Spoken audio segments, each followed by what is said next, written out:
Our news and assignments editor Ingrid Nantiga spoke to economic analyst and director Call Street Investor Relations, that's George Bordeaux, who helps us understand what the downgrade means for the attractiveness of Kenya's investment assets and the economy.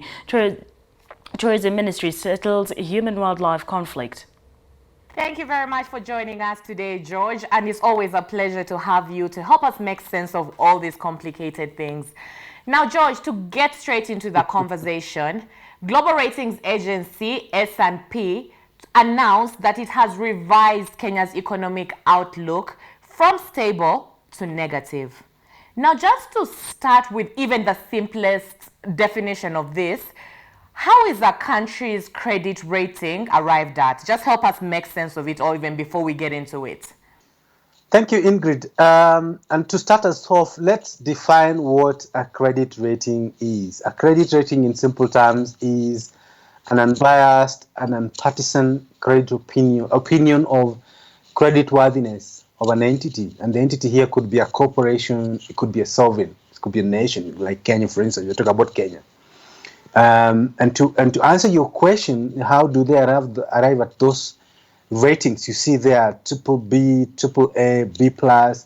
Essentially, it's a conglomeration of, they mix up so many factors in this. So first, they look at, of course, the financial health of a country. They look at the fiscal trajectory. Are public finances in disarray? Are they in orderly manner? Right, because essentially they're trying to establish the creditworthiness. You know, it's essentially, can you be able to repay your debt? So they look at the financial health. They also look at, for instance, governance. They look at the institutional capacity. We have a problem with that right now. The institutional capacity to produce quality governance in a country or in a corporation. For a country, they go even further. They look at things like the country's economy's capacity to earn foreign exchange, because as you would understand that some of the borrowings, and for instance in Kenya's case, half of our public debt is in foreign currency. So, and where is the country going to get the foreign currency to pay those debts? The economy must be able to generate foreign currency. So they also look at the economy's capacity to generate foreign currency. They also look at, for instance, monetary policy, and understand monetary policy is basically decisions around to increase the amount of money supply or reduce the amount of money supply. All this affects creditworthiness of a country. So in a nutshell, that's how they arrive at, those are the factors, the variables that they input in their models to give you those ratings that you see there. In line with those variables and with everything that you've just explained to us that they put into consideration when they're giving a credit rating, what does a revision of Kenya's outlook from stable to negative then mean? Okay, so essentially an outlook is an indication of the direction of future ratings, right? So if they're saying it's negative, that means there are material factors that are affected, that are likely to impact, right, the country's creditworthiness. And that means that you can expect if those factors persist, you can expect the next credit rating to be a downgrade, right?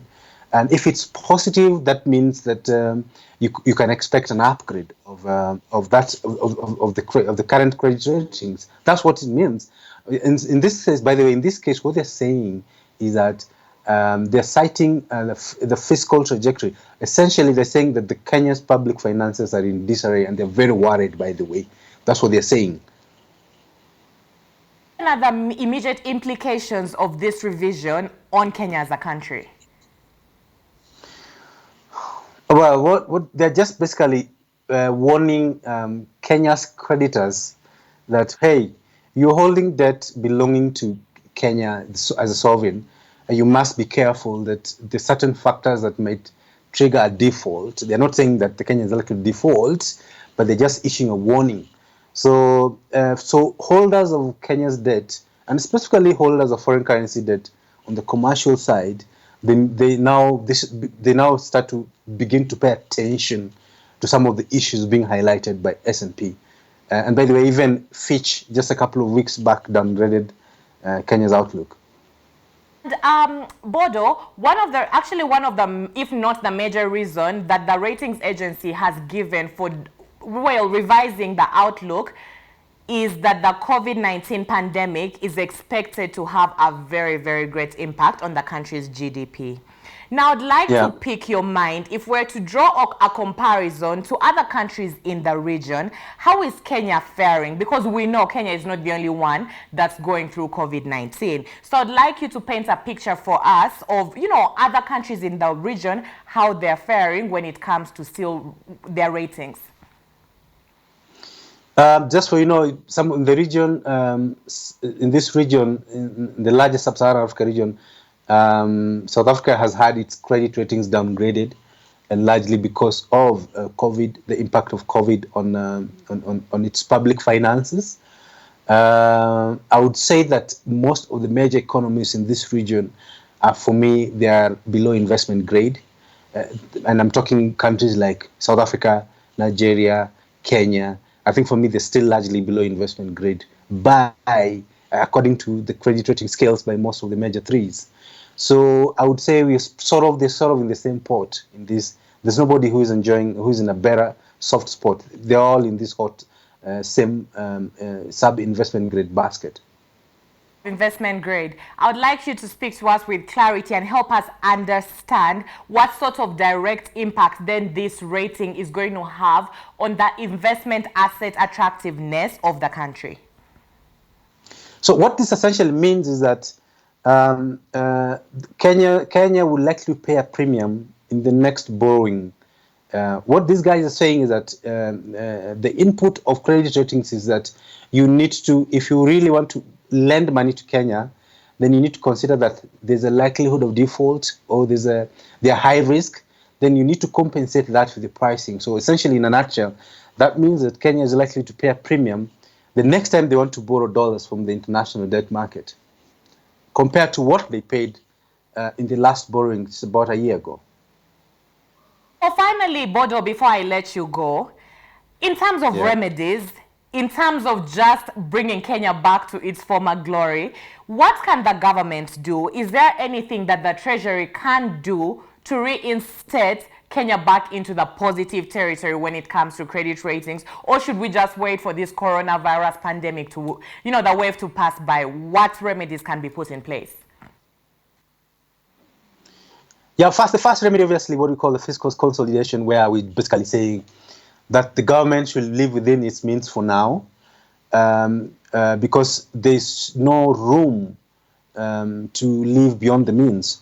So what a number of institutions advising government, including the IMF, is just saying that, look, you're generating X amount of revenues in any fiscal year, in the next fiscal year.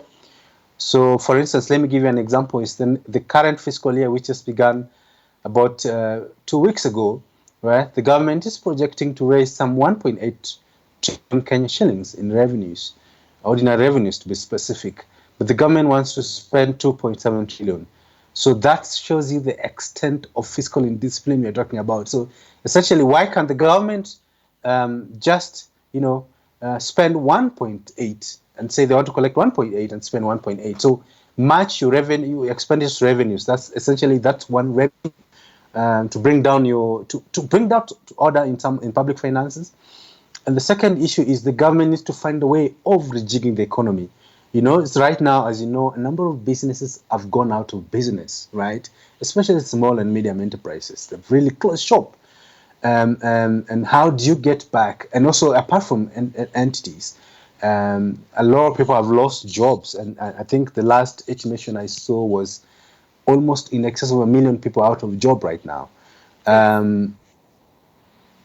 Yes, 1.6 million. By the way, that's a very serious figure.